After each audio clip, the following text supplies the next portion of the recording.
নাৰদে স্পষ্ট ভাষাৰে কৈছে আকস্মিতে লোকক কৰেলা হিংসা ধৰ্ম হয়নে প্ৰভু এতিয়া তেতিয়াহ'লে যিমানখিনি আমি ধৰ্ম কৰা হৈছে প্ৰাণী হিংসা কৰাটো এটা হয়নে প্ৰভু গৰিহিত ধৰ্ম আকস্মিতে লোকক কৰাইলা হিংসা ধৰ্ম এটা গৰু এটা মহ এটা পাৰ এটা ছাগলী আমি যেতিয়া বলি দিওঁ হয় না প্ৰভুসকল সেইটো আমি গৰিহিত কৰ্ম হ'লনে নাই প্ৰভুসকল আমি আজি যিমানখিনি বৈষ্ণৱসকল আইমাতৃসকল গোট খাই আছোঁ আমি যদি স্বাধীন খাত্ৰাতি আমি সকলো যত্ন কৰোঁ আমি এটা পাৰ চৰাই সৃষ্টি কৰিব পাৰিমনে প্ৰভুসকল নোৱাৰোঁ যদি আমি তাক সৃষ্টি কৰিব নোৱাৰোঁ তেতিয়াহ'লে তাক আমাৰ মৃত্যুদণ্ড দিয়া মাৰিব পৰা অধিকাৰ আমি ক'ত পালোঁ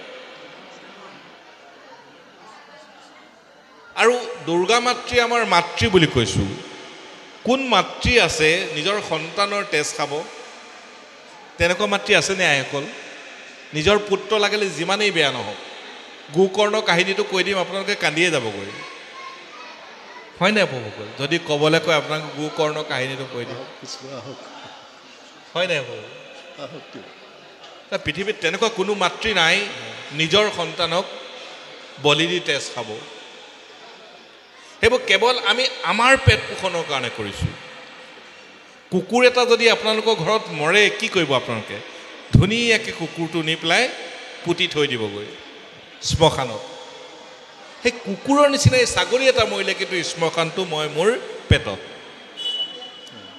হয়নে প্ৰভুসকল কুকুৰ এটা মৰিলে তাক আমি টানি নি চুচৰাই নি শ্মশানত পুতি থৈ দিম ঠিক কুকুৰটোৰ সমানেই যদি এটা ছাগলী এটা যদি ঘৰত মাৰোঁ তা আমি গোটেই ঘৰখনৰ মানুহে পেটত শ্মশানটো দি দিওঁ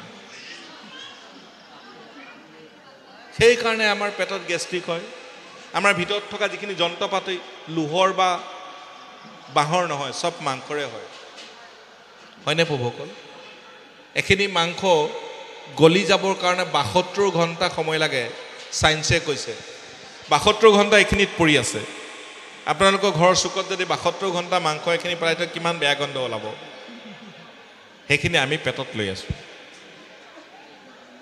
হয়নে মাংস ময়ো খাম যদি খালোহেঁতেন তামোলৰ নিচিনা গছত লাগি থকা হ'লে খালোঁ হ'লে মাংস খাবৰ কাৰণেতো আমি এটা কিবা এটা জীৱ জন্তু মাৰিব লাগিব ন যদি আমি সিহঁতক আমি জন্ম দিয়া অধিকাৰ নাই সিহঁতক যদি আমি সৃষ্টি কৰিব নোৱাৰোঁ মৰাৰ অধিকাৰ আমাক কোনে দিলে তে গণতন্ত্ৰটো ক'ত থাকিলে গুৰুজনৰ ধৰ্মটোৱে মহাপুৰুষজনৰ ধৰ্মটোৰ মূল দৰ্শনটো হ'ল সেইটো যেনেকৈ অলপ আগতে আপোনালোকক কাহিনীটো কৈছোঁ বুদ্ধ ধৰ্মৰ মূল মন্ত্ৰটো হৈছে কি যে দুখীজনৰ লগত দুখী হ'বা সুখীজনৰ লগত সুখী হ'বা গুৰুজনৰ ধৰ্মটোৰ মূল দৰ্শনটো হ'ল যে কি প্ৰাণী হিংসা নকৰিবা গুৰুজনৰ ধৰ্মটোৰ মূল দৰ্শনটো হৈছে যে কেতিয়াও প্ৰাণী হিংসা কৰিব নাপায় আৰু সেইকাৰণে এজন গ্ৰীক দাৰ্শনিক পণ্ডিতে লিখিছে আপোনালোকে নিশ্চয় পঢ়িছে চাগে এইবিলাক গ্ৰন্থ তাত তেওঁ লিখিছে যে পৃথিৱীৰ সৰ্বশ্ৰেষ্ঠ সংস্কৃতিটো ইণ্ডিয়া সংস্কৃতি পৃথিৱীৰ সৰ্বশ্ৰেষ্ঠ সংস্কৃতিটোৰ নাম হৈছে বোলে Indian culture is the best culture all over the world বিশ্বৰ আটাইতকৈ সৰ্বশ্ৰেষ্ঠ ভাল সংস্কৃতিটো বোলে ইণ্ডিয়াত আছে কি বোলে কৃষ্ণ সংস্কৃতি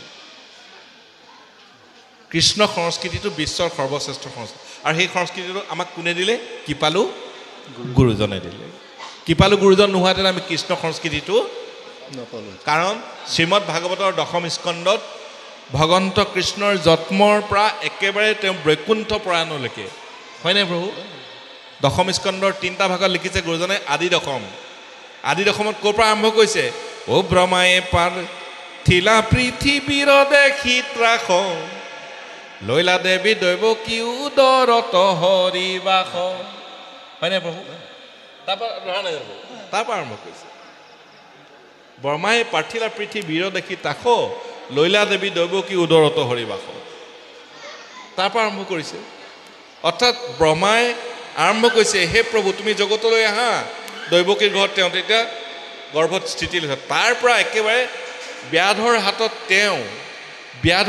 তেওঁ প্ৰাণ যোৱালৈকে বৈকুণ্ঠ প্ৰয়াণলৈকে দশম স্কন্ধত 3টা ভাগত গুৰুজনে আমাক দিলে পঢ়িব আপোনালোকে কেলে কৈছোঁ জানে প্ৰভুসকল আজি কিছুদিনৰ আগতে যোৱা বছৰৰ কথা মই এজেগাত ৰাস উদ্বোধন কৰিবলৈ গৈছিলোঁ অসমৰ খুব নামী জেগা এইটো উদ্বোধন কৰাৰ আগতে বিশিষ্ট অতিথি এজনে একাষাৰ কৈছে তেওঁ কোনোবা এখন হায়াৰ ছেকেণ্ডেৰীৰ প্ৰফেচাৰ হয় তেওঁ ৰাসৰ সম্পৰ্কে যিকেইটা কথা কৈছে প্ৰভু মই মানে চান্দালনীয়ে যেনেকৈ ইন্দ্ৰ পূজা কৰোঁতে পানীত ডুব মাৰিছিলে মোৰ তেনেকৈ ডুব মাৰিবলৈ মন গৈছে ৰাসৰ সম্পৰ্কে কৈছে তেখেতে এজন কলেজৰ যদি প্ৰবক্তা হয় ৰাসৰ সম্পৰ্কে সেই প্ৰভুকৰ ৰাস মানে কি জানেনে আপোনাক হবে ৰাসৰ সময়ত কৃষ্ণৰ বয়স কিমান আছিলে জানে বাৎসল্য বুলি লিখিছে শব্দটো বাৎসল্য মানে কি শিশু 7 বছৰ বয়স কৃষ্ণৰ বয়স তেতিয়া 7 বছৰ 7 বছৰীয়া শিশু এটাই মানুহৰ দৈহিক সম্পৰ্ক স্থাপন কৰিব পাৰে জানো প্ৰভুসকল আই মাতৃসকল ৰাসৰ সম্পৰ্কে যদি আপোনাক খুব ভালকৈ জানিব বিচাৰে শ্ৰীমদ ভাগৱতৰ একাদশ স্কন্ধৰ 29, 30 আৰু 31 তিনিটা অধ্যায় পঢ়িব আপোনাক হবে তাত ৰাস মানে কি লিখা আছে ৰাস ক'ৰ পৰা আহিছে শ্ৰীৰামচন্দ্ৰ যেতিয়া বনবাসলৈ যাব ওলাইছে প্ৰভু শ্ৰীৰামচন্দ্ৰ যেতিয়া বনবাসলৈ গৈছে তেতিয়া ঋষিমুনিসকলে তেওঁক এইটো তেতা যুগৰ কথা কৈ আছোঁ ঋষিমুনিসকলে আগবাঢ়ি ধৰিলে হে প্ৰভু তুমি কৈকেয়ী কুমন্থনাত তুমি বনবাসলৈ যাব লগা হৈছে তুমি আচলতে তুমি এই ৰাজ্যৰ তুমি যুৱৰাজ অদূৰ ভৱিষ্যতে ৰজা গতিকে তুমি প্ৰভু বনবাসলৈ যাব নালাগে ঋষিমুনিসকলে কৈছে যে তুমি বনবাসলৈ যাব নালাগে তুমি 14 বছৰ আমাৰ আশ্ৰমত থাকা তোমাক আমি ৰজাৰ দৰে পালন কৰিম তোমাক আমি স্বামী শুশ্ৰূষা কৰাৰ কৰিম ঋষিমুনিসকলে শ্ৰীৰামচন্দ্ৰৰ ভৰিত ধৰি নমস্কাৰ কৰিছিল তেতিয়া শ্ৰীৰামচন্দ্ৰই কৈছে হে প্ৰভুসকল মই মাতৃৰ কথা মতে মই বনলৈ অহা নাই মই বনলৈ আহিছোঁ কিয় জানেনে মই পৃথিৱীলৈ অহা কাৰণ আছে মই 3জন ভকত সৃষ্টি কৰিব লাগিব ৰাম অৱতাৰ হৈ 3জন সৃষ্টি কৰিলে না প্ৰভু হনুমন্ত জাবৱন্ত আৰু বিভীষণ 4 যুগত 6জন ভকত হৈছে ৰাম অৱতাৰ 3জন সৃষ্টি কৰিলে হনুমন্ত জাবৱন্ত আৰু বিভীষণ তেওঁ ৰাৱণক মাৰিবৰ কাৰণে বৈকুণ্ঠৰ পৰাই পাৰিলে হ'লে হয় নাই প্ৰভু ৰাৱণক মাৰিবৰ কাৰণে তেওঁ ৰাম অৱতাৰ হোৱা নাই জগতৰ কল্যাণৰ কাৰণে ঈশ্বৰ কি কাৰণে পৃথিৱীলৈ অৱতাৰ হয় 3টা কাৰণে সংস্কৃতি যেতিয়া নাশ হৈ যায় সংস্কৃতি প্ৰতিষ্ঠা কৰিবলৈ দুষ্কৃতি নাশ কৰি সংস্কৃতি প্ৰতিষ্ঠা কৰি ভকতক উদ্ধাৰৰ কাৰণে তেওঁ পৃথিৱীলৈ অৱতাৰ হয়নে প্ৰভু সেইদৰে এবাৰ দুবাৰকৈ পৃথিৱীলৈ 24 বাৰ অৱতাৰ হৈছে গতিকে মই যিখিনি কাৰণে অৱতাৰ হৈছোঁ সেইখিনি কাম কৰিবলৈ দিয়া নহয় প্ৰভু তোমাক আমি স্বামীৰ দৰে শুশ্ৰূষা কৰিব বিচাৰোঁ তেতিয়া তেওঁ শ্ৰীৰামচন্দ্ৰই কথা দিছে হে প্ৰভুসকল হে ভক্তসকল তোমালোকে মোক স্বামীৰ দৰেই পাবা তোমালোকে এটা যুগ অপেক্ষা কৰিব লাগিব দাপৰ যুগত যেতিয়া মই কৃষ্ণ হৈ অৱতাৰ হ'ম যোৱা তোমালোকে সকলোকে বৃন্দাবনত গোপী হৈ তোমালোকে জন্ম হ'বাগৈ তাত তোমালোকে মোক লগ পাবা কেনেকৈ লগ পাম আপোনাক কেনেকৈ চিনি পাম ঠিক ৰাসৰ আগতেই কাত্যায়নী ব্ৰত পাব তেতিয়া মোক বাঁহী মোৰ বংশীৰণীত তোমালোকে মোক তাত লগ পাবা যোৱা এটা বছৰ এটা যুগৰ উপেক্ষা কৰিছে ভক্তসকলে হয় নাই প্ৰভুসকল এতিয়া আমি গোপী বুলি ক'লে মাইকী মানুহ বুলি ধৰি লওঁ সেই প্ৰভুসকল গোপী মানে মাইকী মানুহ নহয় গো মানে বেদ পি মানে পান কৰা অধ্যয়ন কৰা অৰ্থাৎ যিসকলে বেদ পান কৰে অৰ্থাৎ বেদ মানে হ'লে জ্ঞান যিসকলে ঈশ্বৰৰ জ্ঞান অধ্যয়ন কৰে সেইসকলকে গোপী বোলে গোপী বুলি ক'লে মাইকী মানুহ নুবুজায় প্ৰভুসকল হয়নে প্ৰভুসকল আমাৰ ভুল ধাৰণা আছে গোপী মানে মাইকী মানুহ নহয় গো মানে বেদ পি মানে পান কৰা মানে অধ্যয়ন কৰা যিসকলে ঈশ্বৰৰ জ্ঞান অধ্যয়ন কৰে সেইসকল আপোনালোক সকলো গোপী আমি সকলো গোপী নহয় প্ৰভু নহ'লে হে কৃষ্ণ স্বামী বুলি আমি নকলোঁ হ'লে মতা মানুহেতো স্বামী বুলিতো নকয় মাইকী মানুহে স্বামী বুলি কয় সেই মাধৱদেৱে তেতিয়াহ'লে ভুলকৈ লিখি দিলে নি হে কৃষ্ণ স্বামী তেতিয়াহ'লে মতা মানুহে গাব নাপায় আৰু সেইটো হে কৃষ্ণ স্বামী আপোনালোকে নাগাব কাৰণ আপোনালোকে গোপী নহয় গণতান্ত্ৰিক কথাবোৰ তেনেকৈ সেই শ্ৰীৰামচন্দ্ৰই তেনেকৈ এটা যুগৰ পাছত দাপৰ যুগত টাটা যুগৰ পৰা গৈ দাপৰ যুগত লগ পাইছে এই হ'ল ৰাসৰ সম্পৰ্কে যেতিয়া ভুল ব্যাখ্যা দি দিয়া হয় সেইটো আমাৰ আহি থকা নতুন প্ৰজন্মৰ কাৰণে এটা বেয়া মেছেজ গুচি যায় হয়নে প্ৰভু এখন সভাত সত্ৰাধিকাৰক এজন বৈষ্ণৱে প্ৰশ্ন কৰিলে যেনেকৈ আজি এজন প্ৰভুৱে মোক কেইবাটাও প্ৰশ্ন কৰিছিলে প্ৰশ্নকেইটা যথাযোগ্য আমি আলোচনা কৰিবলৈ যত্ন কৰিছোঁ এজনে মোক প্ৰশ্ন এটা কৰিছে তেখেতৰ যিটো প্ৰশ্ন মই তেতিয়া কৈছোঁ প্ৰশ্নবোৰ এনেকুৱা হ'ব লাগে যিবোৰৰ পৰা কিবা এটা সৃষ্টি হয় আহি থকা নতুন সমাজে যিটো প্ৰশ্নৰ পৰা যে দ্ৰৌপদীয়ে বস্ত্ৰটো কিয় পালে দ্ৰৌপদীক ভগৱন্ত কৃষ্ণই বস্ত্ৰ কিয় দিলে তেওঁ যে দ্ৰৌপদীয়ে বস্ত্ৰ বিচৰাৰ লগে লগে দিলে বেলেগক দিব জানো নিদিয়ে কেলে দিয়ে সেই কথাষাৰে মই উদাহৰণ এটা দিব গৈছিলোঁ এটা ল'ৰাই সুন্দৰ ভাষণ দিছে মানুহজনে কৈছে মোৰে ল'ৰা হোৱা হ'লে কেনেকৈ হ'ব হে তোমাৰ ল'ৰা তুমি যদি ল'ৰাটোক ABCD শিকাইছা কিন্তু তেওঁ আখৰকেইটাৰ লগতে ঈশ্বৰ পৰিচয় কৈ দিয়া নাই ভগৱন্ত কৃষ্ণক চিনাকি কৰে নাই গুৰু চিনাকি কৰে নাই আমাৰ কৃষ্টি সংস্কৃতি চিনাকি কৰে নাই সাহিত্য দৰ্শনৰ সম্পৰ্কে চিনাকি কৰি দিয়া নাই অসমতো সাহিত্য দৰ্শন বহুত আছে ন প্ৰভুসকল লক্ষ্মীনাথ বেজবৰুৱাৰ পৰা পথাৰৰ কবি ৰাম গগৈলৈকে গোটেই সাহিত্যই ভৰপূৰ কৰি থৈ গৈছে অসমীয়া সমাজখন শংকৰদেৱৰ পৰা অনিত্যদেৱলৈকে গোটেই গুৰুসকলে গোটেই অসম আমাৰ ধৰ্মীয় দৰ্শনটো ভৰ্তি কৰি থৈ গৈছে হয়নে প্ৰভুসকল একেবাৰে লক্ষ্মীনাথ বেজবৰুৱাৰ আমাৰ কি কয় জ্যোতিপ্ৰসাদ ৰাভাৰ পৰা ডক্টৰ ভূপেন হাজৰিকালৈকে আমাৰ অসমীয়া সংস্কৃতি জগতখন ভৰ্তি কৰি থৈ গৈছে গোটেই সাহিত্য দৰ্শন সকলো আছে আমাৰ আমি কেৱল মাত্ৰ সকলোৱে আলোচনা কৰিলে হ'ল আহি থকা নতুন পুৰুষসকলক এইখিনি কথা বুজালেই হ'ল তেতিয়া ভাগৱত দৰ্শনটো বুজি পাই যাব তাৰ আগতে আমি কি কৰিব লাগিব এই যে নাৰদে কোৱা কথাখিনি নাৰদে কৈছে হে ব্যাসদেৱ তোমাৰ ভুলটো এইখিনিতে তুমি সাধাৰণ ভুল এটা কৰিলা আকস্মিতে লোকক কৰাইলা হিংসা ধৰ্ম হে প্ৰভুসকল এতিয়াও যদি আমি হিংসা ধৰ্ম কৰি আছোঁ আপোনাৰ খবৰ সবাউতীয় চৰণত মই মোৰ শিৰ থৈ নমস্কাৰ জনাইছোঁ ভক্তিপূৰ্ণ সেৱা জনাইছোঁ আপোনালোকে হিংসা ধৰ্মটোৰ পৰা পৰিহাৰ কৰক হয়নে প্ৰভু হিংসা ধৰ্মটো পৰিহাৰ কৰক আজি যুগৰ ল'ৰাই আজিবিলাক সকলো বিজ্ঞানৰ ল'ৰা এতিয়া আত্মা পৰমাত্মা বুলি ক'লে সিহঁতি বুজি নাপাব এতিয়া মই চাইছোঁ সভা সমিতিবিলাকত য'ত জীৱনত ভাষণ দিবলৈ যাওঁ যুৱক যুৱতীসকল নাহে কেলে নাহে যুৱক যুৱতীসকল কেলে নাহে বুলি আমি প্ৰশ্ন কৰিলে নহ'ব কেলে নাহে হয়নে প্ৰভুসকল আমি বৃদ্ধকেইজন আহোঁ কথা বতৰা পাতোঁ আইসকল আহোঁ কিন্তু যুৱক যুৱতীসকল নাহে কাৰণ মাক বাপেকে সেইখিনি দিয়া নাই আমি দিব লাগিব হয়নে প্ৰভু আৰু যুৱক যুৱতীসকলে ভাল পোৱাকৈ কথাখিনি ক'ব লাগিব বহুত মানুহ আছে আহিব এগালমান সংস্কৃত শ্লোক মাতি দিব মই এতিয়া ধৰি লওক গোটেইখিনি সংস্কৃত শ্লোক মাতি দিওঁ আপোনালোকে বুজি পাবনে প্ৰভুসকল নাপায় আমাৰ সমাজত সংস্কৃত জনা মানুহ নাই আমি খুব 1% মানুহে আছোঁ আমাৰ সংস্কৃত নাজানো নহয় প্ৰভু খুব বেছি 2% মানুহে জানে গতিকে আমি সংস্কৃত শ্লোকখিনি মতাতকৈ সৰল ভাষাত এতিয়া আত্মা কাক বোলে ধৰক সেইখিনিতে এজোপা কঁঠাল গছ আছিলে ভাপকৈ কঁঠাল এটা পৰি গ'ল পকা কঁঠাল এটা পৰি গ'ল কাণখনে শুনিলে কি হৈছে বোলে চকুকেইটা চালে দেখিলে কঁঠাল এটা পৰি গ'ল ভৰি মনটোৱে ক'লে ব'ল বোলে লৈ আনোগৈ ভৰিকেইটাই গুচি গ'ল কঁঠালটো হাতখনে বুটলি ল'লে লৈ আনিলে খাবৰ সময়তে গোটেইকেইটাৰ মাজত কাজিয়া হৈছে হয়নে বহু প্ৰথমতে কৈছে কাণে কৈছে মই প্ৰথম শুনিছোঁ গতিকে প্ৰথম ভাগটো মই পাওঁ চকুৱে কৈছে তুমি শুনিছিলাহে মই প্ৰথম দেখিছোঁ গতিকে মই ভাগটো পাওঁ মনটোৱে কৈছে নহয় তুমি দেখিলে কি হ'ব মই মন গ'লে কাৰণে আহিলোঁ মই গৈছোঁ কাৰণে আহিলোঁ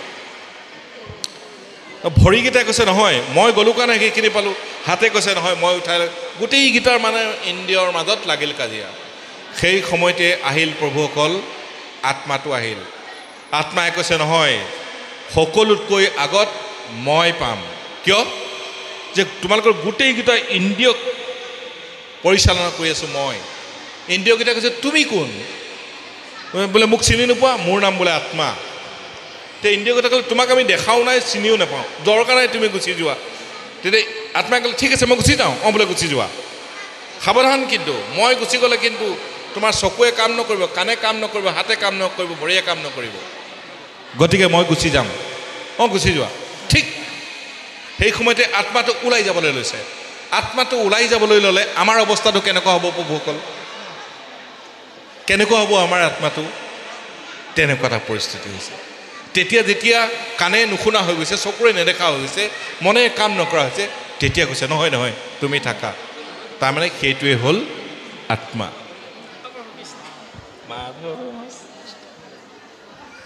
কৃষ্ণ। গতিকে প্ৰভুসকল, আমি ইমানখিনি আপোনালোকক জনাইছোঁ, জানিব বিচাৰিছোঁ, আমি জানিবলগীয়া কথা। এই ভক্তি দৰ্শনটো যেতিয়ালৈকে আমি হৃদয়ত স্থাপন কৰিব নোৱাৰিম, ধৰ্ম শব্দৰ অৰ্থ হৈছে ধাৰণ কৰা। ধাৰণৰ ভিতৰত প্ৰথমটো হৈছে আমাৰ বিশ্বাস। বিশ্বাসতকৈ ডাঙৰ ধৰ্ম বিশ্ব ব্ৰহ্মাণ্ডত একোৱেই নাই।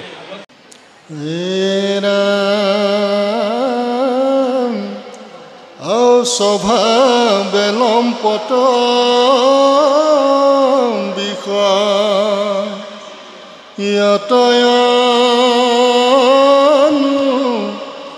ৰাগ স্বৰ্গ পাইব বুলি ৰংগে কাটৈ হংস সাগ এৰেম কৰৈ নানা হিংসা ধৰ্ম নানা দেৱ পূজয় পুণ্য ক্ষয় ভৈলে দুনাই নৰক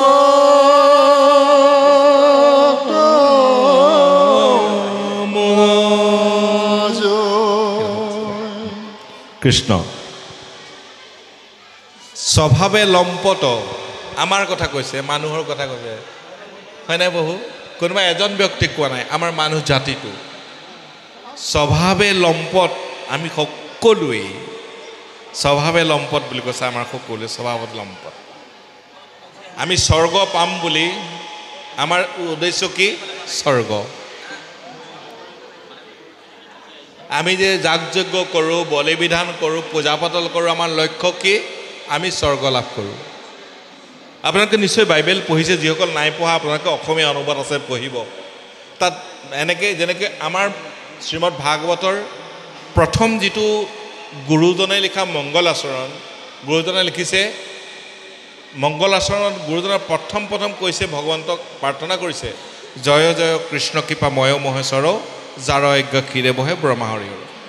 ঠিক তেনেকৈ আপোনাক হবে অসমীয়া অনুবাদ আছে, বাইবেল আনি পঢ়িব, তাত লিখিছে, সেই মানুহসকল, সেই ক্লান্ত পথিকসকল, তোমালোকে যদি স্বৰ্গ বাঞ্ছা কৰা মোৰ কাষলৈ আহিবা, মই তোমালোকক স্বৰ্গ ৰাস্তা দেখুৱাই দিম। বাইবেলৰ প্ৰথম স্কুল পঢ়িব আপোনাক হ'ব। তেওঁলোকৰ লক্ষ্য কি? স্বৰ্গ। কিন্তু কৃপালু গুৰুজনে কি কৈছে? স্বৰ্গ নহয়। আমাৰ কৃপালু গুৰুজনে কি কৈছে? স্বৰ্গ নহয়। স্বৰ্গ এনেকুৱা এটা খন্তেকীয়া ঠাই, যেনেকৈ মোৰ পকেটত পইচা 20,000 লৈ মই দিল্লী গ'লোঁ, হয়নে প্ৰভুসকল? উদাহৰণ, পইচাকেইটা শেষ হোৱাৰ আগে আগে মই ঘূৰি আহিব লাগিব, কাৰণ পইচা শেষ হ'লে বোলে দিল্লীত মোৰ স্থান আৰু নাই। স্বৰ্গটো হ'ল অস্থায়ী জেগা। আমাৰ কৃপালু গুৰুজনে কৈছে, পুণ্য যিমান দিনলৈকে থাকে থাকিব, যদি পুণ্য শেষ হৈ আকৌ আহিব, পুণ্য ক্ষয় ভৈলে পুনু নৰকত মজে। এজন ৰজাৰ কাহিনী আপোনালোকে সকলোৱে জানে। দেৱতাসকলক ৰক্ষা কৰি আছিলে খটাংগ ৰজাই, নহয় প্ৰভু?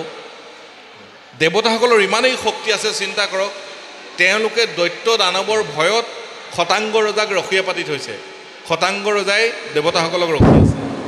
হুলস্থুল বন্ধ কৰক আইসকল বা সমস্ত। ৰখি থাকোঁতে থাকোঁতে থাকোঁতে থাকোঁতে থাকোঁতে খটাংগ ৰজাৰ শেষত কি হ'ল? সময় শেষ। দেৱতাসকলে ক'লে, হে ৰাজন, তুমিতো আমাক বহুত সহায় কৰিলা, ইমান দিন থাকিলা, এতিয়া বোলে তোমাৰ যাব সময় হৈছে, তুমি যোৱাগৈ বোলে। তেতিয়া খটাংগ ৰজাই সুধিলে, মোৰ আৰু কিমান দিন সময় আছে? তেতিয়া কৈছে, তোমাক কি বৰ লাগে লৈ লোৱা। বোলে কিমান দিন সময়? বোলে 2 দণ্ড। হেই 2 দণ্ডত মই কি কৰিম বোলে? অৰ্থাৎ তেওঁ স্বৰ্গত থাকিব নোৱাৰিল। তাকে উদাহৰণ দিছোঁ, দেৱতাসকলক যিজনে ৰক্ষা কৰি আছিল তেওঁ কিন্তু স্বৰ্গত স্থায়ী নহ'ল। গতিকে আমি কোন?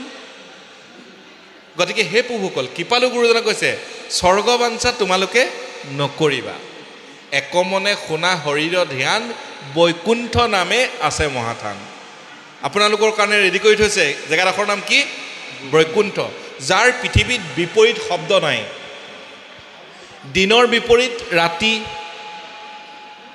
ধুনীয়াৰ বিপৰীত এলাগী, জ্ঞানীৰ বিপৰীত অজ্ঞানী, স্বৰ্গৰ বিপৰীত নৰক, হয় নাই প্ৰভুসকল?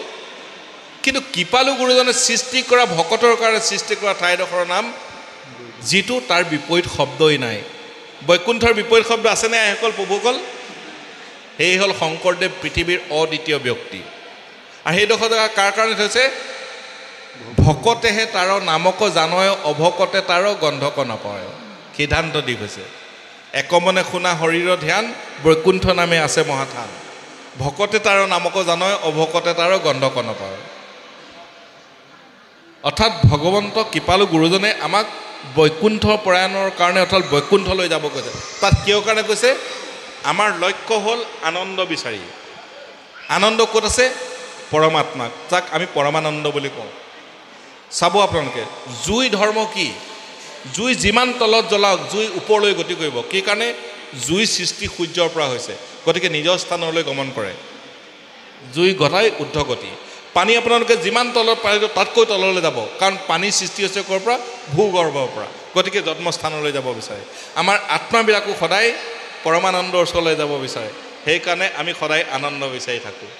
সেইকাৰণে কৃপালু গুৰুজনে কৈছে বৈকুণ্ঠলৈ যাবলৈ আপোনালোকে সাজু হোৱা। কেনেকৈ পাবা? কেৱল মাত্ৰ ভকতৰ সংগৰ যোগেদি। ভকতৰ সংগতে পাব আপোনালোকে বৈকুণ্ঠৰ যোৱাৰ ৰাস্তা। সেইকাৰণে কৃপালু শংকৰদেৱে কৈছে ভকতৰ সংগলৈ যোৱা। মহাপুৰুষ মাধৱদেৱে কৈছে কৃপাৰ সাগৰ দৈৱকী নন্দন পুৰায়ো মনৰ কাম, ভকতৰ সংগ সদানুগোচক মুখে তোমাকৰ নাম। আমাৰ মতক সম্প্ৰদায়ৰ যিজন কৃপালু মহাপুৰুষ অনিৰুদ্ধদেৱে লিখিছে, তেখেতৰ ভক্তিমংগল কোৱা শাস্ত্ৰত এবে প্ৰাণ কৃষ্ণ সৎসংগে দিয়া ঠাই, সৎসংগবিহীনে লোকৰ যত জাতি কৈলে ভৈল বস্ত্ৰ স্বৰূপত, এতেকে খামফলৌ বুলিও কয় কুলীন সদন অৰণ্য সন্মুখত, চৰণৰ ধূলা লম্বে হৰিভকতৰ। অনিৰুদ্ধদেৱে লিখিছে। শংকৰদেৱে শিৱৰ মুখে কোৱাইছে হৰ কৃষ্ণ তুচি নামাকো শুকভোগ নামাকো মুকুতি, তোমাৰ চৰণে মাত্ৰ থাকুকো ভকতি, মুখে লোক নাম মূৰ কৰ্ণে তব কথা, হৃদয়ত পাদপদ্ম থাকুকো সৰ্বথা, সজ্জনৰ সংগ নগু চক সৰ্বক্ষণ, এতেকে প্ৰসাদ মাগো তোমাৰ চৰণ। শংকৰদেৱ, মাধৱদেৱ, গোপালদেৱ, অনিৰুদ্ধদেৱ মহাপুৰুষসকলৰ দৰ্শন ভকতৰ সংগলৈ অহা। কেলে? ভকতৰ সংগত আহিলে মানুহৰ পাপ মোচন হ'ব, হয়নে প্ৰভুসকল? সেইকাৰণে আপোনালোকক সদৌতি সমাজ আদি সভাত উপস্থিত থকা সমস্তজন মোৰ বৈকুণ্ঠৰ পাৰিষদ ভক্তবৃন্দ, ইবেলাৰ বজধামৰ গোপীস্বৰূপ আই মাতৃসকল, যুৱ বন্ধুসকল, সকলোকে আপোনালোকক সেৱা জনাইছোঁ। আপোনালোকৰ ইয়াৰ পৰা এটা যে বাৰ্তা যাওক, আমি অহৰ্নিশে যেতিয়াই পাৰোঁ আমি ভক্তৰ সংগলৈ যাবলৈ যত্ন কৰিব লাগে। আমাৰ যিবিলাক বদ অভ্যাস আছে, বোলে আজি প্ৰাণজিতৰ ঘৰত নাম হৈছে, এই বোলে তেওঁ বোলে মোৰ ঘৰলৈ আহেনি, মই নাযাওঁ। আমাৰ তেনেকুৱা কিছুমান স্বভাৱ আছে। প্ৰাণজিতে নাম তেওঁ কাৰণে পতা নাই, থানডোখৰহে দিছে। এইডোখৰ তাত ঈশ্বৰৰ কথা পাতিবলৈ আমাক সুবিধা দিছে, হয় নাই প্ৰভুসকল? গতিকে আমি সকলো ঈশ্বৰৰ নাম শুনিবলৈ যাব লাগে। আৰু এই যে এই কথাষাৰ ক'লে আমি স্বভাৱে লম্পট, এই লম্পট স্বভাৱটো কেতিয়া আমাৰ নাইকিয়া হ'ব? যেতিয়া আমি হৰি কথা শুনিম। সেইকাৰণে মহাপুৰুষ মাধৱদেৱে কৈছে কৰ্ণপথে ভকতৰ হিয়াত অপবশ হৰি। দু মানে বেয়া, বাসনা মানে স্বভাৱ। কাণেদি ঈশ্বৰৰ নাম অন্তৰত সোমালে অন্তৰত থকা বেয়া স্বভাৱবোৰ লাহে লাহে লাহে লাহে লাহে লাহে লাহে লাহে কমি যাব, নাইকিয়া নহয়। কিন্তু কোনোবাই যদি কয় বোলে মোৰ খং নাই, জানিব সেইজন মিছলীয়া মানুহ। কোনোবাই যদি কয় বোলে মোৰ লোভ নাই, সেইজন আৰু মিছলীয়া মানুহ। কাৰণ এইবোৰ ঈশ্বৰ প্ৰদত্ত গুণ, ঈশ্বৰে দিছে আমাক। কাম, ক্ৰোধ, লোভ, মোহ, দম্ভ, অহংকাৰ এইবোৰ আমাৰ আছে প্ৰভুসকল, নাই নহয়। এইবোৰ উপশম ঘটিব। কেনেকৈ ঘটিব? অকণমান অকণমানকৈ ভকতৰ সংগত বহি সদায় যদি আমি হৰি কথা শ্ৰৱণ কৰোঁ, শুনোতে শুনোতে শুনোতে শুনোতে শুনোতে শুনোতে কমি যাব।